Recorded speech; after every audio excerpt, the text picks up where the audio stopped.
Sandra loved all things Barbie. Barbie clothes, Barbie backpacks, pink trucks, Barbie earrings, and Ken. Well, his real name was John. John was the most beautiful boy she had ever seen, the kind of 11-year-old Brad Pitt she had always dreamed of, and she had the imagination of a galaxy, a constellation, an intelligent design architect. She would close her eyes, place herself in John's arms right inside the playhouse, and everything would be okay.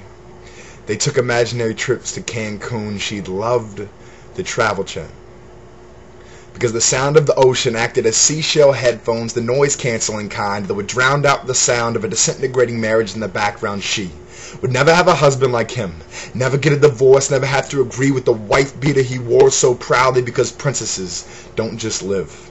They live happily ever after. And John was the type of glass-sipper, carriage, red-pedal boy that would never raise his voice at her, and sometimes he wouldn't even speak when she had a bad day.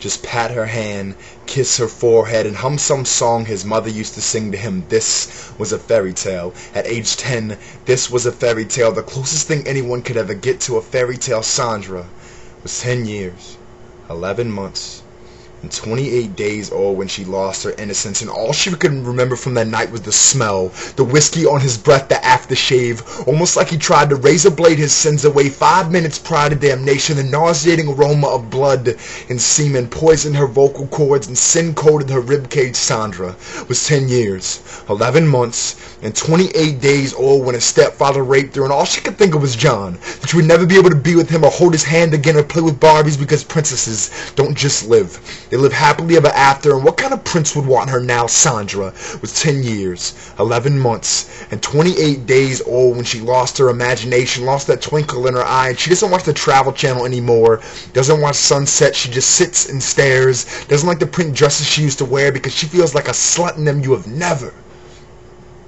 heard a 10-year-old soul cry, because they are too young to have tear ducts, too young to know agony, too young to learn to be vulnerable. And I just want to tell her she's beautiful. Tell her it's not her fault. Tell her she's an 11-year-old Job, an angel in God's eyes, being tried for something greater in life, but I can't, because the closest I can get to her is 10 feet without her shying away, and she doesn't look at me the same way she did when we were 10. Sandra is now 23.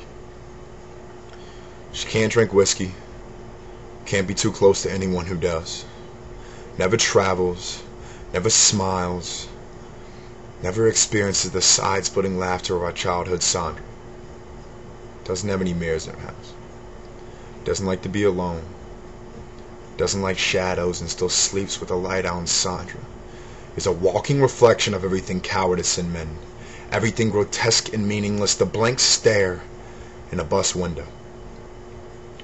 But I can't take my eyes off of her, because I know her inner soul like heart work, and I refuse to give up on her.